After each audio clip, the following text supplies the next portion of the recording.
Steelers Nation, what is going on? Before we jump into today's massive story, I want to start with something important. Your Pittsburgh Steelers are working every single week to improve, to correct mistakes, and to fight for better results. Whether it's through roster changes, mid-season adjustments, or deeper film study, this organization is pushing hard to get back on track. So before we dive into this huge breakdown of the AFC playoff picture and the latest on Asante Samuel Jr., do me a favor and smash that like button.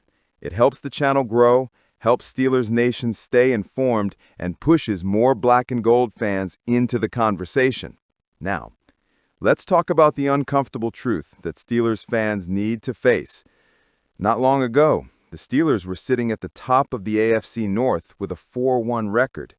Momentum was strong, the defense was forcing turnovers at a high rate, and Aaron Rodgers looked like he had brought a veteran calmness to this young roster. But now, things have changed. Fast. After the Week 12 loss to the Chicago Bears, the Steelers have fallen to 6-11, dropping out of the AFC North lead and even out of the wild card race. Pittsburgh now sits as the 8th seed, meaning they are on the outside looking in. And Steelers Nation, this slide is no illusion.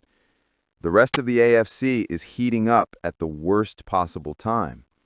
The Ravens have completely flipped their season around, riding a 5-game winning streak despite Lamar Jackson not even playing at MVP level. They found ways to win. They stabilized. They improved. Meanwhile, the Steelers have stayed stuck in that dangerous middle zone, competitive but unable to rise above mediocrity. Let's be honest, that's been the story of the past 7 years. Not once since 2017 have the Steelers won a playoff game. Not once have they taken that next step. And right now, that long-term frustration is colliding with a very real short-term crisis, because the AFC playoff race, it's getting crowded. Look at the teams currently ahead of Pittsburgh: Los Angeles Chargers, Jacksonville Jaguars, Buffalo Bills. None of them are perfect teams. None are elite, but they're functioning better offensively than Pittsburgh. They're playing complementary football. They're scoring points when it matters. Meanwhile, the Steelers have been dealing with a 41-year-old Aaron Rodgers battling a wrist injury, a top-heavy receiving core after trading George Pickens, a running game that lacks explosiveness, and a defense that is aging fast and no longer dominant. And to make things worse, 2 dangerous teams are right behind Pittsburgh. Kansas City Chiefs, never count out Andy Reid and Patrick Mahomes, and Houston Texans, arguably the best defense in football right now. The Steelers are stuck in the middle of a tight race, and they're trending downward. Let's talk about quarterback play.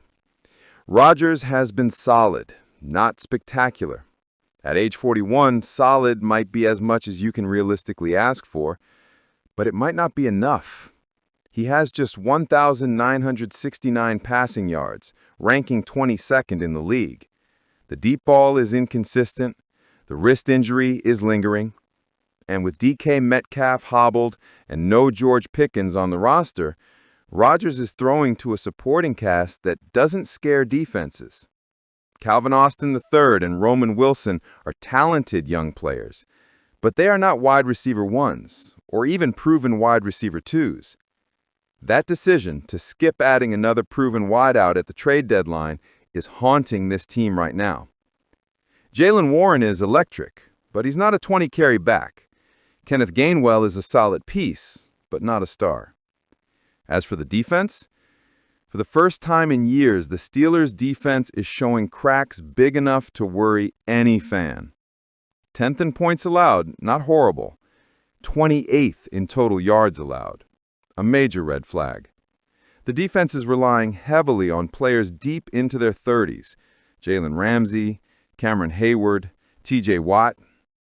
Watt is still elite, still a game wrecker, but he can't do it alone. And he's not the unstoppable force he was at age 27 or 28. This core is aging, the window is narrowing, and the results are reflecting that reality. This isn't just about one season anymore. Right now, the Steelers don't look like a team built to make a deep playoff run, but worse, they also don't look like a team building toward a long-term championship window. That's the scary part.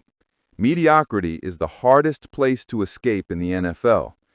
Not bad enough for top draft picks, not good enough to compete for championships. Unless Pittsburgh makes bold, aggressive changes this offseason, this slide could extend beyond 2025. Now let's shift to a major development in the secondary. The Steelers signed Asante Samuel Jr. to the practice squad 2 weeks ago, a move that excited fans because of his early success with the Chargers, but he hasn't played a snap yet. Naturally, fans are asking, when will he debut? Why the delay? Steelers insider Jerry Dulac cleared the air this week on WDVE, explaining that the team always knew Samuel needed weeks to get back into football shape. Samuel hasn't played since early 2024. He underwent surgery. He missed an entire offseason. He needed time, plain and simple. The Steelers wanted to bring him in slowly, and James Pierre's breakout performance has allowed them to do that. Joey Porter Jr. went down with a hip injury against Chicago. That injury suddenly puts Pittsburgh in a tricky situation. If Porter is limited, or worse, against the Bills, then Asante Samuel Jr. may finally be activated. And there are 2 reasons the coaching staff likes this possibility. 1, versatility. He can play outside or in the slot. 2, depth. The secondary has been hammered by injuries all season. Samuel gives Pittsburgh a much-needed chess piece, and even though he won't be playing 40-plus snaps immediately, he could make his debut in Buffalo as part of a rotation. Mike Tomlin confirmed after the Week 12 loss to the Chicago Bears that Joey Porter Jr. suffered a hip flexor injury, and once he left the game in the 3rd quarter, he never returned. Now here's what makes this situation more frustrating. Porter had already gone down earlier in the game with what looked like a leg issue in the 2nd quarter. He was listed as questionable, eventually battled his way back onto the field, and even made what should have been one of the biggest plays of the game, an interception on Caleb Williams near the end of the first half. But, as only the Steelers' 2025 season could script, the play was wiped out because Nick Herberg jumped off sides. Even worse, Porter nearly lost the ball after the pick because of a loose grip. The ball came out, he recovered it, but the damage had already been done. Fans were frustrated, the momentum was gone, and now the turnover doesn't even count. But none of that matters compared to what came next. Porter Jr. exited with that hip flexor injury in the 3rd quarter and did not return. He finished with just 3 tackles, and Tomlin had no further timeline after the game. And let's remember, this is a player who already missed 3 games earlier in the season after that hamstring injury in Week 1 against the Jets. Joey Porter Jr. is one of the emotional engines of this defense, and him going down again during a stretch where this team is desperate for stability is a major blow. Broderick Jones, a critical starter, suffers a stinger. Now let's pivot to the other concerning injury, and this one is on the offensive side of the ball.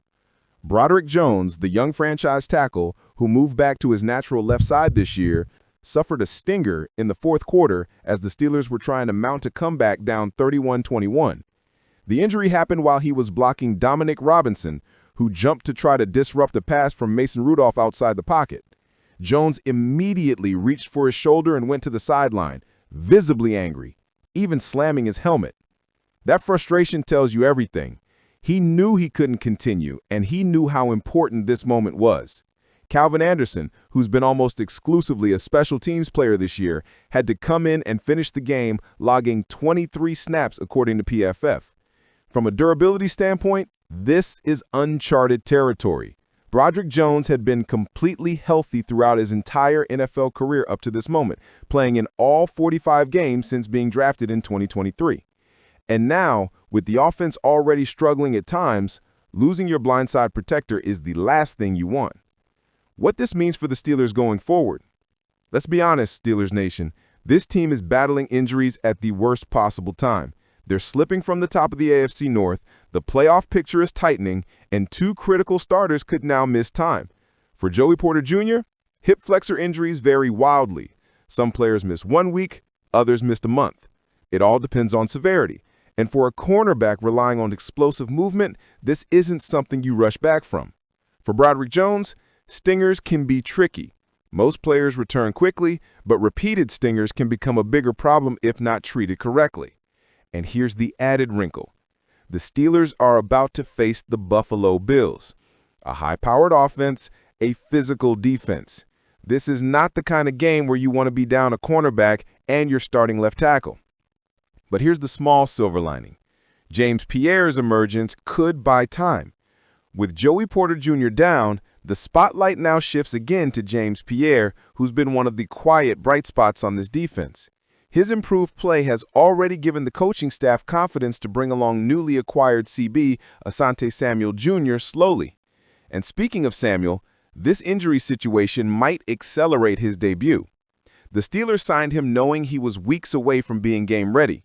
He hasn't played since early 2024 and needed time to get into true football shape. But now, if Porter can't go, Samuel might be active for the first time in the black and gold. The bigger picture. The Steelers are running out of margin. Let's call it what it is. The Steelers can't afford more setbacks. The AFC playoff race is tightening. The margin for error is shrinking. And every injury, especially to cornerstone players like Porter and Jones, makes the climb steeper. This team already battles inconsistency, offensive limitations, and defensive regression. And now two starters are question marks heading into a crucial stretch. It's gut check time for Mike Tomlin in this roster. So Steelers fans, I need to hear from you. Are the Steelers collapsing at the worst possible time, or do you still believe this team has a playoff run in them? Do you trust Aaron Rodgers to lead the comeback? Do you think the defense can rebound? Are you excited to see Asante Samuel Jr. finally join the lineup? Let me know everything in the comments. Optimism, frustration, predictions, I want to hear it all. And of course, hit that like button, subscribe to the channel, and turn on notifications so you don't miss any breaking Steelers news. Steelers Nation, stay strong. We ride together.